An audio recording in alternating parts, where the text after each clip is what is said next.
2016년 영국 레스터에서 동거 중이던 연인 다니엘 로타리오와 케이티 렁. 그런데 둘의 관계는 그리 순탄치 못했습니다. 평소 질투, 집착이 심했던 케이티. 다니엘이 이성과 간단한 안부 인사만 주고받아도 예민했고요. 심지어 SNS 당장 지워. 나 말고 딴 여자랑 연락하지 말라고 했잖아. 날 사랑한다면 내 이름을 문신으로 새겨. 사사건건 간섭하는 건 물론 무리한 요구까지. 이를 도무지 받아들일 수 없던 다니엘은 화를 냈고 결국 두 사람은 하루가 멀다 하고 말다툼을 했습니다. 뭐 질투야 사람의 본능적인 어떤 감성이긴 하지만 저건 선을 넘네요. 이름을 문신으로 새기라고 강요를 합니까? 집착이고 소유욕이지 저건. 문제의 그날도 마찬가지였습니다. 평소처럼 케이티와 말다툼을 하고 잠자리에 든 다니엘. 그런데 시큼한 맛을 느낌과 동시에 두 눈이 흐릿해졌고요. 다니엘은 온몸이 불에 타는 듯한 고통으로 몸부림쳤는데요. 알고 보니 연인 케이티가 다니엘에게 앙심을 품고 곤히 자고 있던 그에게 황산을 뿌렸던 겁니다. 저거 저 다 녹아서 불탄 거 봐. 이 사건으로 6주간 혼수 상태에 빠졌던 다니엘은 가까스로 목숨을 건졌지만 이미 시력을 잃고 신체의 3분의 1이 녹아내릴 정도로 심각한 화상을 입은 뒤였습니다. 케이티의 범죄가 더욱 극악무도했던 건요. 이게 우발적 범행이 아니란 겁니다. 그래, 악마네. 그녀는 5개월 전에 황산을 미리 구매했고요. 아 정말. 틈을 보다가 사건 당일 소세지에 황산을 붓는 연습까지 하는 치밀함까지 보였습니다. 아니, 저건 사람 아닌 것 같은데? 어? 외계 악마가 온 것 같아, 진짜. 나 이거 사람으로 안 봐. 이게 이런 뭐야? 것만 보고 있으면 어떻게 사람을 만나고 사랑하고 마음을 주고 믿고 신뢰하고 그러니까 하겠어요. 저런 여자인지 모르고 만났을 거 아니야. 결국 케이티는 살인 미수 혐의로 최소 17년의 징역형을 선고받았는데요. 와. 케이티의 비정상적인 집착과 질투 심할에 가여운 희생양이 된 다니엘은 수년이 지난 지금까지도 매일을 고통의 기억 속에서 살고 있습니다. 사랑과 전쟁 사탄 사랑한 게 죄는 아니잖아 싶고 3위를 공개합니다. 경찰서 찾은 목격자의 모모. 2021년 4월 8일 대만. 오토바이로 퇴근하던 20대 여성 정 씨가 실종되는 사건이 발생했는데요. 그런데 다음 날 경찰서에 찾아온 한 남자. 어제 사고를 목격했습니다. 제가 구해서 제 차에 태워 잘 보내드렸어요. 사고가 나서 이제 집에 못 들어간 모양이에요. 그죠? 그죠? 사고 목격자일 수 있겠네요. 고마운 분일 수 있죠. 그죠. 네. 그런데 잠시 뒤 정 씨는 병원이 아니라 인근 폐가에서 시신으로 발견됐습니다. 뭐야? 경찰 조사 결과 정말 충격적이게도 목격자라던 50대 남성 황둥밍은 사실 은인이 아닌 뺑소니 가해자였습니다. 뭐? 뺑소니 해놓고 죽인 거야?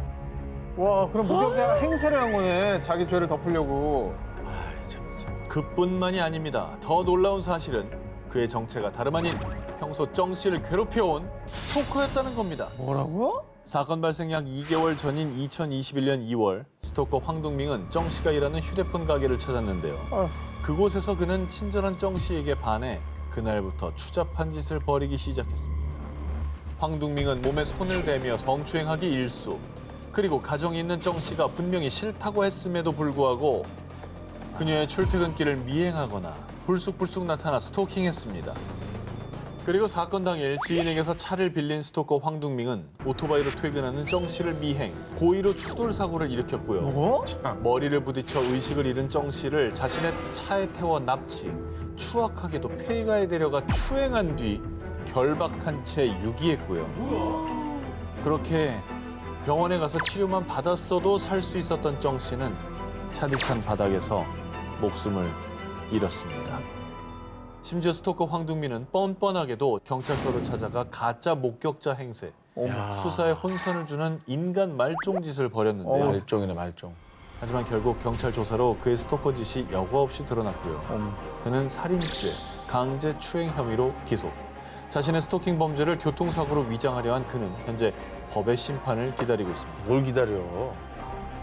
정씨 스토킹 사건을 계기로 대만 내에서 스토커 관련 법 마련의 목소리와 비난이 거세지자 대만 정부는 뒤늦게 스토커 처벌법을 제정, 올해 6월 도입을 앞두고 있습니다. 스토커 때문에 사랑하는 아내를 떠나보낸 남편, 그는 아내를 지켜주지 못한 자신을 탓했는데요. 더 이상 아무 잘못도 없는 이들이 자책하는 일이 없기를 바랍니다. 사랑과 전쟁 4탄, 사랑한 게 죄는 아니잖아 19. 2위를 공개합니다. 모모에 빠진 남성의 고백. 2018년 러시아. 16살 소년 키릴 볼스키는 SNS 동호회 활동 중 크리스티나 캄라예바라는 동갑 친구와 사랑에 빠졌는데요. 자기야, 내가 얼마나 사랑하는지 알지? 우리 자기 사진만 봐도 너무 좋다. 우리 조만간 꼭 보자. 비록 사는 지역이 달라 랜선에서만 만날 수밖에 없었지만 볼스키의 사랑은 뜨거웠습니다. 요즘 뭐 랜선 연애는 되게 많은 일이니까. 많아요, 예. 좋은 결말도 많이 알려드렸는데 이게 주제가 주제인 만큼. 볼스키는 가족 결혼식 때문에 캄라예바가 사는 곳에 방문할 예정이었고요. 그렇게 두 사람은 드디어 설레는 첫 만남을 갖게 됐습니다. 그런데 말입니다. 캄라예바는 볼스키를 만난 뒤 감쪽같이 실종되고 말았는데요. 응? 실종 신고를 받은 경찰은 마지막 목격자였던 볼스키를 유력 용의자로 지목했는데요. 그는 처음엔 혐의를 부인했지만 거짓말 탐지기 검사 결과 볼스키의 알리바이가 거짓으로 드러나며 결국 그는 캄라예바를 살해했다고 실토했습니다. 아니 왜? 왜 죽여? 왜? 사랑하는 사이 아니었어요? 그렇게 어렵게 만나서 왜 죽여요? 왜? 놀랍게도요. 사실 두 사람은 연인 관계가 아니었습니다. 사랑하는 감정을 가진 건 볼스키 단 한 사람뿐. 뭐 어떻게 된 거야? 캄라예바는 볼스키를 그저 친구로 대했지만요. 캄라예바가 너무 좋았던 볼스키는 혼자만의 망상 연애를 시작.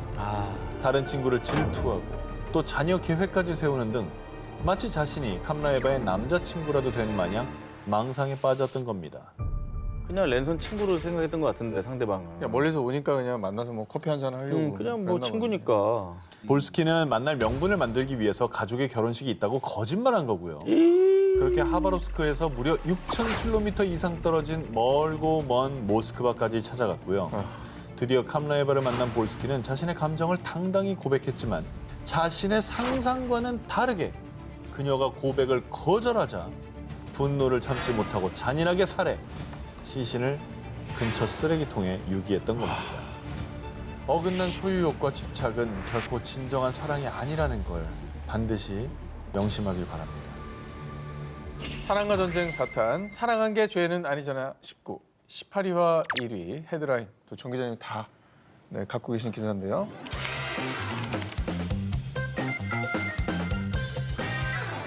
(2007년 3월) 홍콩 60대 남성 양친지는 한 남성을 향해 더 이상은 못 참아. 우리 딸 양리쥐안이 이렇게 고통스러워하는 건 다 당신 때문이야. 경고의 메시지를 남겼습니다. 뭔 얘기죠? 그러니까 누가 딸을 스토킹을 하고 있는 건가요? 리암 그래서- 니슨입니까? 그런 모드입니까? 그래서 스토킹 딸을 구하려는 아빠의 마음. 딸 가진 아빠로서는 저 마음은 100% 이해합니다. 스토커와 달라붙으면 아빠는 화가 나거든요. 당연하죠. 아니, 당연하죠. 네. 그런데 말입니다. 여러분의 예상과는 아예 다릅니다. 네? 이번 사연의 스토커는 다름 아닌 그의 딸 양리쥐안이었습니다. 뭐? 자, 그러니까 양친지의 딸은 스토킹의 피해자가 아니라 가해자였던 것이죠. 1994년 중국 간수성 란저우에 살던 양친지의 16살 딸 양리쥐안은요. 영화배우 유덕화에게 흠뻑 빠져서 학교도 그만두고 덕질에 몰두 20살이 된 이후에는 유덕화를 보기 위해 그의 스케줄을 따라 베이징에 6번, 홍콩만 3번을 방문. 하지만 무려 13년간 단 한 번도 그를 만나지 못했습니다. 아니 만나지 못할 수 있죠. 아니 근데 사실은 맹목적으로 저렇게 연예인 따라다니고 그렇게 긴 시간 했으면 그 정도면 됐다. 그럼 이렇게 할 것 같은데. 아니 따라다니는 거는 뭐 연예인들 좋아하시는 분들은 많으니까 그건 얼마든지 그럴 수 있는데 근데 아까 우리가 들은 아빠의 반응은 지금 우리가 아는 거하고 다르잖아. 그렇죠. 너무 다른데? 네. 유덕화와 결혼하겠다며 그를 찾아 헤매는 딸을 지켜보던 아버지는요. 늦둥이 딸을 전폭적으로 지원. 넉넉지 않은 형편에도 적금을 깨는가 하면 심지어 집을 팔고 급기야 신장 매매까지 시도. 딸을 뒷바라지했습니다. 그러다 2007년 드디어 꿈에 그리고 그리던 유덕화 실물 영접에 성공한 양리쥐안. 홍콩에서 열린 팬미팅에서 무려 13년을 찾아 헤맨 그와 드디어 대면하게 된 겁니다. 자, 하지만 그녀가 유덕화를 1대1로 대면할 수 있었던 시간은 단 10초. 뭐 팬미팅이라는 게 다 그렇잖아요. 좀 오래 본 거예요. 그래. 그토록 꿈꾸던 순간이었지만 오히려 짧은 만남에 허무했던 양리주야는 더 큰 고통에 시달리고 맙니다. 아니 그러면 앞에 아버지가 경고의 메시지를 보냈다고 했잖아요. 네. 딸이 너무 그렇게 고통스럽고 힘들어서 유덕화 씨에 대해서 그렇게 얘기를 한 겁니까? 자, 그런데 말입니다. 정말 놀라운 사실은 그 메시지가 아버지 양친지의 유서였다는 것입니다. 그는 유덕화를 원망하는데 그치지 않았고요. 스스로 목숨까지 끊는 것입니다. 하지만 그녀는 아버지의 죽음에도 유덕화에 대한 집착을 버리지 못했습니다. 이미 정상이 아닌 겁니다, 지금.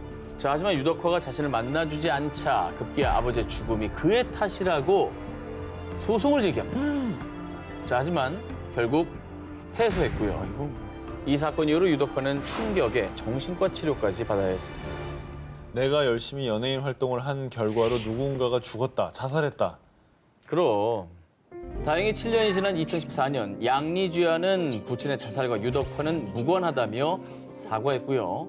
현재는 과거 자신의 행동과 아버지의 죽음에 큰 죄책감을 느끼고 반성하며 살고 있다고 합니다. 2013년 10월 일본 군마현 다테바야시 25세 여성 스즈키 치히로에게 연락한 38세 남성 나가이 타가오. 낮에 같이 밥 먹은 남자 누구야?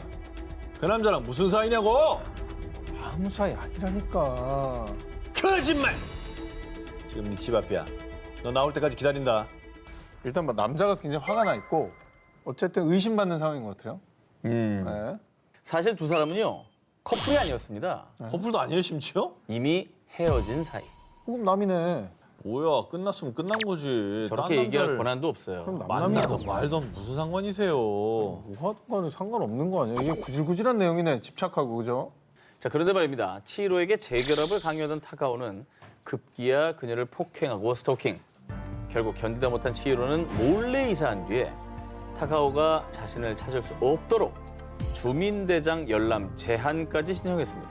얼마나 무서우면 이사까지 했고 완전히 그냥 그 남자한테 벗어나려고 시도는 한 거잖아요. 그렇죠. 네. 치히로가 이사를 가자 분노에 타오른 타가오. 감히 날 피해 숨어? 두고 봐, 내가 반드시 찾아낸다. 그는 치히로를 찾기 위해 특단의 조치를 취했습니다.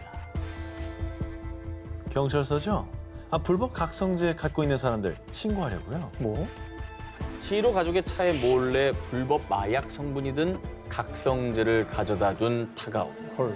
그는 이 일로 치히로 가족이 체포되면 치히로가 가족들 면회를 올 거라 생각한 겁니다. 와, 사이코패스구나. 사이코패스. 가족이 경찰서에 가면 얘가 면회를 오니까 그러면 쫓아가서 집이 어딘지 알아내겠다 이거잖아요. 지금. 그렇죠. 사이코패스. 다행히 치히로의 가족들은 누명을 벗으며 체포되지 않았고요. 치히로를 찾으려던 타가오의 계획은 실패했습니다.